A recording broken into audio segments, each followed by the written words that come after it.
The New Testament is a collection of various documents that are part of the Christian Bible. The Christian Bible contains both an Old and a New Testament.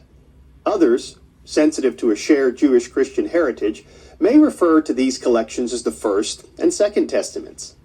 The collection of the First Testament contains 39 books divided into three categories: law, prophets, and writings, most of which have been written in Hebrew. The Catholic Bible includes additional books called the Apocrypha as well. The New Testament is a collection of 27 books, Gospels, history, letters, and an Apocalypse, all of which have been written in Greek. Together, these two collections are considered to be the canon of Scripture.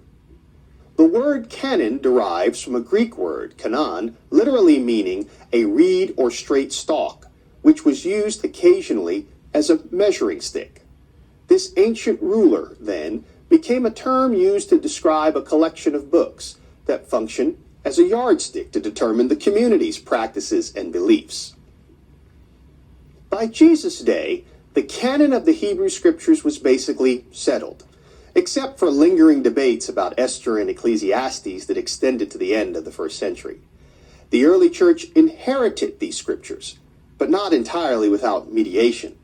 First, the majority of New Testament authors and the vast majority of their congregations would have had access to the Hebrew Scriptures in the Greek translations in common use among diaspora Jews who had been alienated from their native language. These translations are generally referred to as the Septuagint. Many of the citations of the Old Testament by New Testament authors more closely reflect the Septuagint version than known Hebrew text. Second, it is clear that the New Testament authors themselves valued and used Jewish religious literature beyond the boundaries of the Hebrew canon. This literature, which would include several of the books collected in the Apocrypha, became an interpretive bridge between the traditions found in the Jewish scriptures and the meaning the New Testament authors derived from those traditions. The development of a New Testament canon extended over a period of time as well. As early Christian communities grew, more and more books were written, making claims of a revelatory nature. Some of these books were epistles, letters sent by an apostle or other acknowledged authority to a church or to a group of churches. Some were gospels, narratives about the life of Jesus. Others were narratives about the deeds of the apostles, called Acts. Still others were apocalypses, revelations purported to have been given to the early church by God through one or another of its early leaders.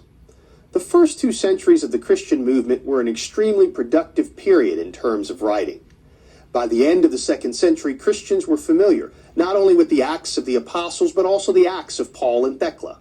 They were exposed not only to the Apocalypse of John, but also the Apocalypse of Peter. Alongside the epistles of Paul were the Epistle of Clement and the Epistle of Barnabas. In other words, many early Christian communities were not just reading the books that make up what came to be called the New Testament. On the other hand, not all Christian communities were reading all the books that we find in the New Testament. Some Christians had grave suspicions about the value of a book like the Revelation of John or the Letter to the Hebrews, questioning whether or not such books should be regarded as authoritative in the church. As the early Christian movement grew and became more diverse, and as the memory of the living voices of the apostolic witnesses began to fade with the deaths of the followers of the disciples, it was of critical importance to determine what texts provided the measuring stick for Christian faith and practice.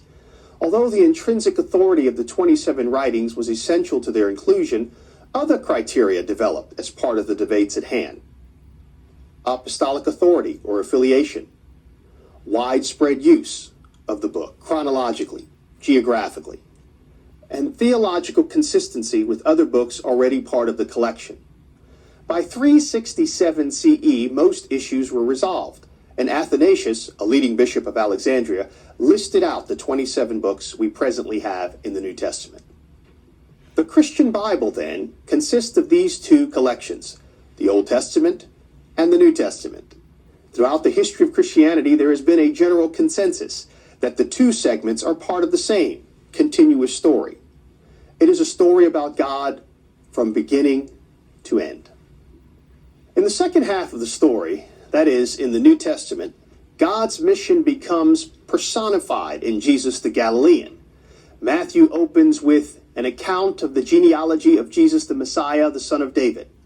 Mark opens with the beginning of the good news of Jesus Christ, the Son of God.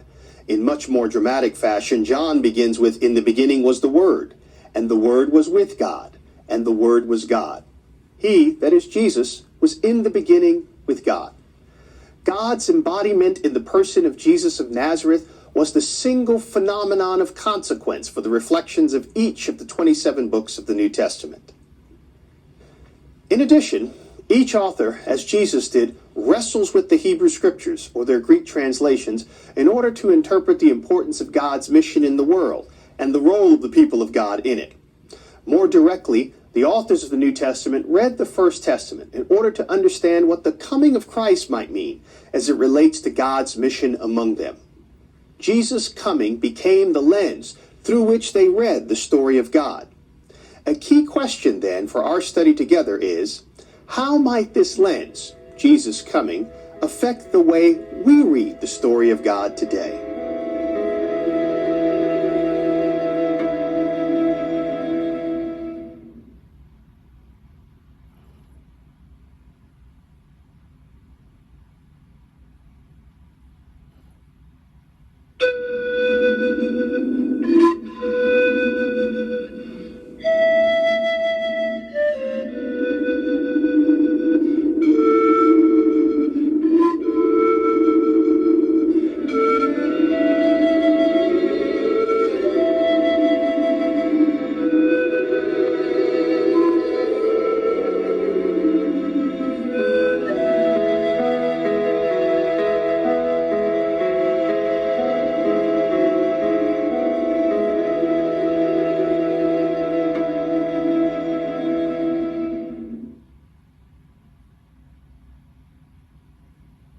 The New Testament is a collection of various documents that are part of the Christian Bible.